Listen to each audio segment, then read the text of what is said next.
大家好，歡迎收聽 Gen Z Book Club， 我係阿立。問大家一個問題啊，唔知大家幾時開始先察覺到理財嘅重要性？我覺得理財咧絕對係一個人生好大好重要嘅課題，不過偏偏咧我哋之前上堂咧就冇學過好多，甚至冇人教過我哋。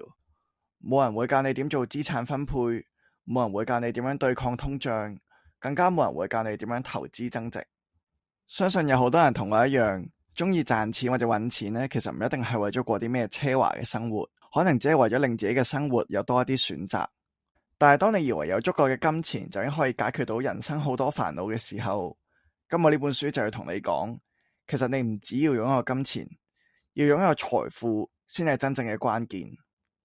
納厄爾寶典係由網絡作家 Eric Jorgensen 整理，引用矽谷傳奇創投家 Naval Ravikant 嘅智慧金句同埋人生哲學，主要圍繞財富、快樂同自我成長嘅主題。呢本書嘅內容都係嚟自 Naval 喺唔同 podcast 同講座嘅分享，當中有好多獨立嘅觀點，但係運用起上嚟又係互相關聯嘅。嚟緊呢兩集我都會抽出書入邊某啲嘅重點出嚟講，而今集主要講嘅重點就係佢對財富嘅獨特見解。一講到財富，唔知你個腦海會諗到啲咩？我諗好多人同我一樣，一聽到財富都覺得財富即係錢咯，我好有錢或者好有財富咯。但係 Naval 咧就唔係咁覺得，佢覺得真正嘅財富咧並唔代表錢，佢認為錢咧只係我哋用嚟衡量財富嘅指標，而財富實際上指嘅咧係你喺瞓覺都可以增值到，幫你搵到錢嘅事業同埋資產。我試下用一個簡單嘅比喻同大家講啊，我唔知大家細個咧有冇玩過嗰啲 online 嗰啲經營遊戲啊。Let's say 你 run 一間服裝店，佢嘅 mechanics 咧其實都係好似嘅，就係你不斷可能一開始撳掣啦，去買唔同種類嘅 product， 咁你多啲嘅錢咧，你就會攞啲錢嚟 expand 你公司嘅規模。咁但係咧個重點係，當你冇玩一排啦，即係我當你 quit 咗 game， 跟住可能隔一日、隔幾個鐘之後先入翻去玩咧，其實佢都係會俾個 return 你嘅。通常咧佢嘅包裝就係話喺你冇玩嘅呢段時間咧，個公司就照賺咗幾多錢啊咁樣。咁呢一啲 so-called 放置嘅 return 呢，就係 Naval 所講嘅財富啦。因為喺呢一段放置嘅時間呢，其實你係冇付出過任何嘢，但係咧你都會照樣因為你呢一個之前 run 落嘅 business 呢，而揾到一筆穩定嘅 return。咁呢一個呢，就係 Naval 所講嘅，我就算瞓住覺都好啦，都揾到錢。所以其實大家可能會 get 到，好似一啲遊戲模擬緊嘅生意一樣，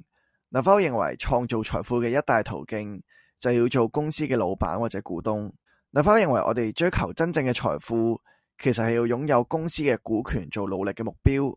而唔係打幾份工搵幾多錢做我哋嘅目標。因為如果冇公司嘅股權，我哋嘅收入同產出就會變得密不可分。Naval 有提出過打工呢個例子，打工嘅本質就係要利用你嘅時間去換錢，你投入咗咁多時間落去，你嘅公司就俾翻相應嘅報酬去答謝你嘅付出。你嘅收入同埋投入嘅時間係緊密相連嘅。就算你係醫生或者律師都好，你出賣到嘅時間賺嘅錢係比人多，但你依然冇辦法可以令你達到財富自由。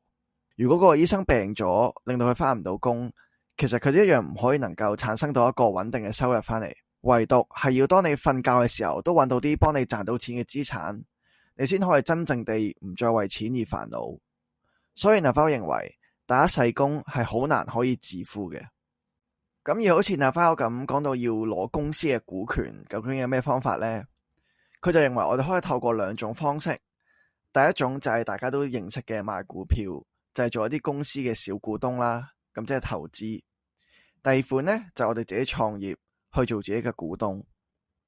聽到呢度呢，大家唔好以為呢本書係嗰啲咩金融投資嘅書籍啊。其實呢本書呢，係唔會直接地教大家點樣做投資啦，甚至點樣創業。不過呢，就提供咗好多創業致富應有嘅思維，俾一個新嘅角度你去了解同埋思考究竟乜嘢係財富。Naval 提到嘅股權致富概念，其實個本質呢，就係用一個有限嘅資源換取更大嘅回報，就好似啱啱咁講，用一個有限嘅時間換取更多嘅回報。而要實踐到呢個概念，我哋就必須要學識另一個致富嘅關鍵，就係利用槓桿。槓桿就等於一個放大器，佢將你平時做到嘅嘢以倍數放大。Naval 喺書入邊提過3款唔同槓桿，第一款槓桿叫人力槓桿，亦即係揾人幫你做你而家做緊嘅嘢。簡單嘅例子就係老細請員工幫佢打工，老細出糧俾員工幫佢做嘢，而員工嘅產出價值往往大過佢哋嘅人工。老細可能為咗單100幾十萬嘅生意出緊幾十萬嘅糧，咁老闆就可以用少啲嘅付出換取更加大嘅回報。劉輝認為呢一個係現今最古老嘅槓桿，亦都係現今世代比較差嘅一款槓桿。因為佢覺得管理人員其實係要花精神同埋時間，而俾人管理緊嘅人亦都可能因為價值嘅唔同而背叛你，又或者傷害你。第二種槓桿叫資本槓桿，亦即係俗稱嘅錢滾錢。你可以將本金帶嚟嘅回報以倍數放大，呢一個係20世紀嘅人用嚟變成超級富豪嘅一個好常用嘅方法。以 Tesla 創辦人 Elon Musk 為例，我相信大家都知道佢係邊個。佢早前嘅身家正式突破咗5000億美元，成為全球第一個半萬億美元嘅富豪。咁佢究竟做咗啲咩去致富呢？其實佢都係靠資本槓桿嚟致富。當佢每次想需要錢去擴大佢嘅生意嘅時候呢，佢並唔係賣咗佢嘅股權，而係攞佢嘅股權去做抵押品，向銀行借更加多嘅錢去擴大佢嘅事業。我早排呢上網見到一個幾好嘅例子，就係當你有一棵樹。而呢一棵樹呢，而家嘅價值係100蚊，但係佢係會隨住時間而增值嘅。如果有一日我同你講話，你需要50蚊嚟做投資，咁你會點做呢？咁好多人可能會賣咗嗰棵樹佢，將棵樹兌換成100蚊，然後再攞50蚊出嚟投資。但係嗰啲富豪或者用呢個槓桿方法嘅人呢，佢就唔會咁做。佢會攞呢棵樹去銀行，然後同銀行講話，佢成副身家呢就有一棵100蚊價值嘅樹喺度啦。叫銀行借多50蚊俾佢，如果到期之內佢還唔到錢嘅話呢，佢就將成棵樹退返俾銀行。就係咁，佢就可以無本生利地呢多咗一筆50蚊嘅錢去做佢想做嘅事。佢仲可以之後等棵樹升值嘅時候，再向銀行借更加多嘅錢，一步一步咁將自己嘅本金以倍數擴大。劉輝認為呢一個槓桿係一個比較複雜但係有效嘅槓桿嚟嘅。因為當中涉及咗好多對投資嘅判斷同埋計算。而第三種槓桿就係軟體同媒體槓桿，亦即係利用軟體同媒體提供零邊際成本嘅產品同服務。零邊際成本嘅意思係，當我創造咗某件事出嚟，如果我要增加佢嘅銷量，我係唔需要付出額外嘅成本。例如拍 YouTube、設計 Apps 等等，只要製作一份作品出嚟，佢哋就可以服務到無限咁多個用戶。呢個方法可以令到個人或者小團隊都可以創造到巨大嘅財富。舉個例子啊，唔知大家中學呢有冇報過 YYLAM 嚟讀啊？我諗相信大家呢，就算冇報過呢，都至少會聽過佢係邊個。咁其實佢啲班呢，就係有分 live 班啦，同埋錄影班嘅。咁佢做法呢，其實 live 班呢，就係會坐低啦，進行面對面教學。而喺呢一個面對面教學嘅同時呢，其實佢都會錄低呢一段教學嘅。咁佢再將呢一段錄咗嘅教學呢，分去可能港九18區唔同嘅時間進行播放。咁嗰啲堂呢，就係叫錄影班啦。咁其實 YY 呢，佢正正呢係用緊呢個第三種嘅槓桿模式㗎。佢其實只有開一堂班啦，就可以幫佢揾到 live， 再加埋其他全部咁多班錄影班嘅錢。而呢啲錄影班所帶嚟嘅收入，就係名副其實佢瞓住覺都可以揾到嘅錢。Naval 認為呢一款槓桿呢係一款全新而且民主嘅槓桿，因為同另外兩款槓桿唔同啊，佢唔需要事先呢擁有一筆好大筆嘅資金或者資本，佢都有機會創造到巨大嘅財富。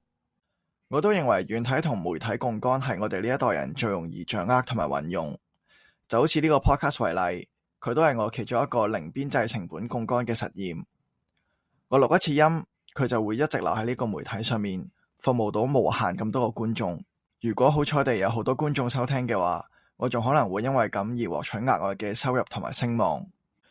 所以我覺得不論係自媒體又或者係軟件開發者，其實而家 AI 咁發達呢，佢係幫咗我哋慳咗好多時間同埋成本去試錯。而呢個網絡本身亦都係一個好平啦，同埋好有效嘅媒介去將我哋自己嘅作品啦，又或者想表達嘅嘢去 spread 出去。所以我覺得比起以前嗰個時代呢，呢一個時代我哋係更加可以容易去利用槓桿去致富，又或者去達到一啲自己理想嘅目標。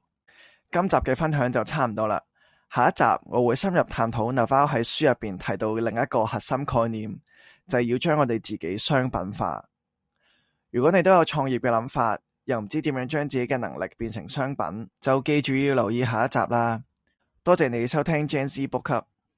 讀書唔只係吸收知識，更係你升級人生嘅一大捷徑。我係阿立，我哋下集見。